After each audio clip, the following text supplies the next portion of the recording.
नमस्कार। पिछले लेक्चर में हम AR देसाई पर चर्चा कर रहे थे। उसी को आगे बढ़ाते हुए आज हम AR देसाई की पुस्तक social background of Indian nationalism, जो कि 1948 में प्रकाशित हुई, पर कुछ चर्चा करेंगे। जैसा कि हमने पहले भी कहा था कि AR देसाई का जो अप्रोच है वो मार्क्सिस्ट है। और उन्होंने अपनी सारी एनालिसिस मार्क्सिस्ट आइडियोलॉजी के बेसिस पर ही की है और उन्होंने मार्क्सिस्ट अप्रोच को अपनाते हुए उन्होंने कहा कि कहीं ना कहीं भारतीय नेशनलिज्म या भारतीय राष्ट्रवाद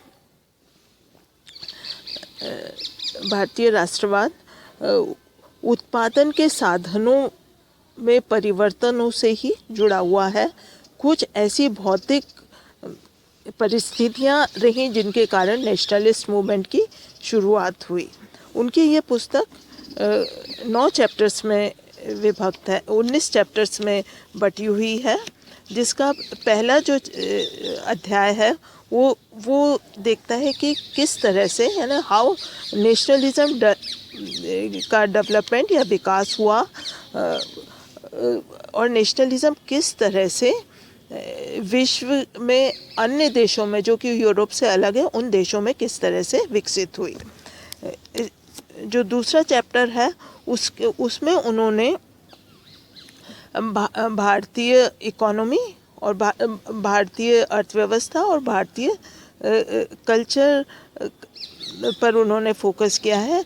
और उन्होंने इसमें जो भारत लिया है वो है ब्रिटिश कॉलोनियल रूल से पहले जो भारत था, उस समय कैसी अर्थव्यवस्था थी और भारत की संस्कृति पर उन्होंने फोकस किया। जो चैप्टर 3, 4, 5, 6, 7 है, ये चैप्टर मुख्य रूप से भारत में ब्रिटिश रूल के कारण जो भारतीय समाज में जो परिवर्तन हुए ब्रिटिश रूल के कारण उन पर जोर देते हैं। जैसे कि ब्रिटिश रूल के कारण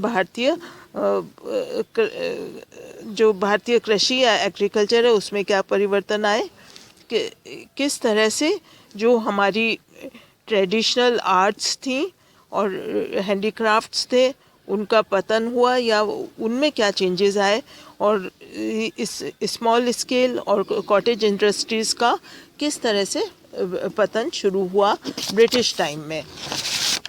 इसके साथ ही उन्होंने जो मॉडर्न इंडस्ट्रीज़ हैं उनका डेवलपमेंट और उनके प्रादुर्भाव पर भी लिखा है इस अपने 6, 7 जो उनके चैप्टर्स हैं उसमें।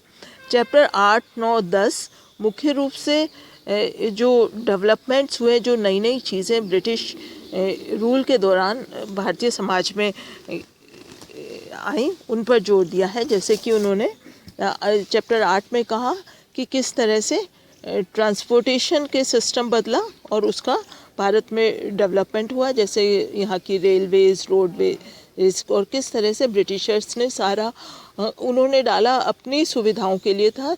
जो सारा उन्होंने रेलवे का जाल जो पूरे हिंदुस्तान में डाला, ये उससे संबंधित है। और उन्होंने ब्रिटिशर्स की न्यू एजुकेशन सिस्टम पर भी उन्होंने फोकस किया और जिसमें उन्होंने कहा कि किस तरह से जो उन्होंने नई शिक्षा की नींव रखी वो ब्रिटिशर्स के हित में, और कैसे इंग्लिश शिक्षा को उन्होंने पूरे सिस्टम से जोड़ दिया, एजुकेशन सिस्टम से जोड़ दिया। और इन्हीं चैप्टर्स में उन्होंने भारत में जो पॉलिटिकल और एडमिनिस्ट्रेटिव यूनिफिकेशन से संबंधित उन्होंने एनालिसिस की कि जो ब्रिटिश पॉलिटिकल सिस्टम ने कैसे एडमिनिस्ट्रेटिव सिस्टम को भी अपने साथ जोड़ लिया था लोकल लेवल पर, और इस चीज़ का भारतीय समाज पर क्या असर हुआ। ये 8, 9, 10 चैप्टर्स, ये इन 3 जो भी चेंजेस आए जिसमें ट्रांसपोर्ट, एजुकेशन, आपका पॉलिटिकल और एडमिनिस्ट्रेटिव जो चेंजेस, और इन चेंजेस का किस तरह से भारतीय समाज पर असर हुआ ये देखते हैं। चैप्टर 11 भारत में जो ये पिछले चैप्टर्स में जो उन्होंने एनालाइज किया कि क्या क्या चेंजेस आए, जैसे एजुकेशन, ट्रांसपोर्ट, पॉलिटिकल सिस्टम, इसके कारण किस तरह से नई क्लासेस का प्रादुर्भाव हुआ, न्यू क्लासेस डेवलप होने लगी, नए सामाजिक वर्ग उभरने लगे। 12वें चैप्टर में उन्होंने प्रेस के रोल का वर्णन किया है, जिसमें उन्होंने कहा कि किस तरह से जो मीडिया या प्रेस जो थी उसके प्रादुर्भाव से जो आधुनिक राष्ट्रवाद की भावना है वो किस तरह से प्रभावित रही। जो 13वां चैप्टर है वो विभिन्न सामाजिक आंदोलनों के बारे में है, जितने भी सोशल मूवमेंट्स हुए, चाहे वो सती हो या विमेन से रिलेटेड हों और आपकी रूढ़िवादिता को कम करने की, तो किस तरह से ये मूवमेंट्स जो थे उन्होंने राष्ट्रीयवाद के आंदोलन को सपोर्ट किया। 14, 15, 16 जो चैप्टर हैं इस पुस्तक के वो बताते हैं कि जो भारत का ट्रेडिशनल कास्ट डिवीज़न है उस पर फोकस करते हैं। ये भारत में अस्पृश्यता यानी अनटचेबिलिटी को भी देखता है, और उसके बाद ये स्टेटस ऑफ वुमेन जो भारत में पहले रहा जो है कि भारत में महिलाओं की क्या स्थिति है, इस पर भी ये फोकस करता है। इसके बाद उन्होंने कई और भी रिलेटेड जो मूवमेंट्स हैं इन तीनों से जो विभिन्न जातियों से रिलेटेड मूवमेंट्स थे उन पर ध्यान दिया।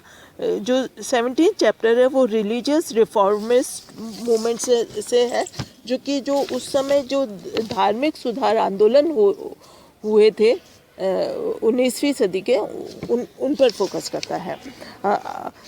इस पुस्तक का जो सबसे इम्पोर्टेंट भाग है वो है 18वां इसका अध्याय, जो कि मुख्य रूप से फोकस करता है इंडियन नेशनलिज्म पर, जो कि भारतीय राष्ट्रवाद का जो मूवमेंट है वो किस तरह से जो कि एक बहुत ही सबसे शक्तिशाली राजनीतिक आंदोलन के रूप में उभरा। और 19वां चैप्टर जो लास्ट चैप्टर है वो माइनॉरिटी ग्रुप्स और उनके मूवमेंट्स पर फोकस करता है। तो ये तो उनकी बुक का हमने शॉर्ट में चैप्टर वाइज लिया कि हर चैप्टर किस किस चीज़ से डील करता है। अब हम आते हैं कि राष्ट्रवाद का क्या मतलब है, नेशन एंड नेशनलिज्म से अर्थ क्या है। A.R. देसाई का A.R. देसाई ने कहा कि जो भारतीय राष्ट्रवाद के बारे में उन्होंने कहा कि भारत में विकसित होने वाले विभिन्न राजनीतिक और राष्ट्रीय आंदोलनों को समझना इस कारण आवश्यक है कि इन्हीं की सहायता से ब्रिटिश काल और उसके बाद भारतीय समाज में होने वाले संरचनात्मक यानी स्ट्रक्चरल चेंजेस तथा उन नई सामाजिक शक्तियों न्यू सोशल फोर्सेस को समझा जा सकता है जिन्होंने भारतीय समाज को एक नया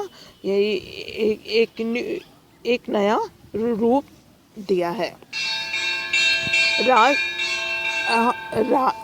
राष्ट्र और राष्ट्रवाद की प्रकृति को स्पष्ट करने के लिए देसाई ने प्रोफेसर कार और G.S. घुर्रे के आइडियाज़ या उनका भी उल्लेख किया। उन्होंने कहा कि E.H. कार के अनुसार राष्ट्र का संबंध एक विशेष भावनात्मक और मानसिक एकता से है,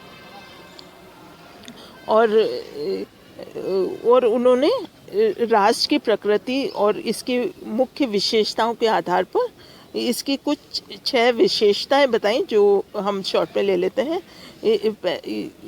जिनके आधार पर हम ये समझ सकते हैं कि राष्ट्र का क्या अर्थ है।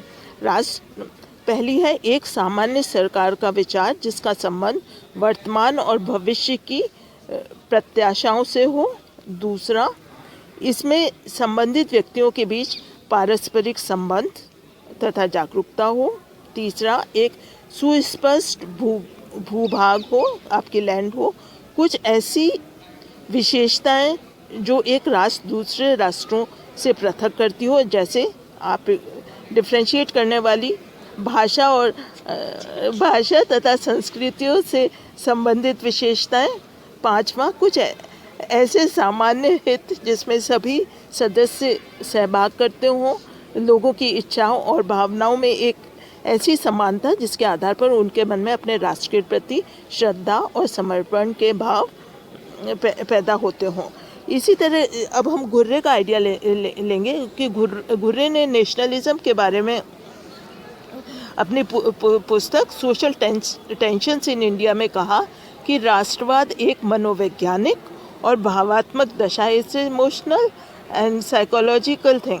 इसमें एकता, सुदृढ़ता और पारस्परिक संबंधता का समावेश होता है, और यह एक ऐसी भावना है जिसमें सामान्य नागरिकता की भावना तथा राष्ट्र के प्रति निष्ठा की भावना का समावेश होता है।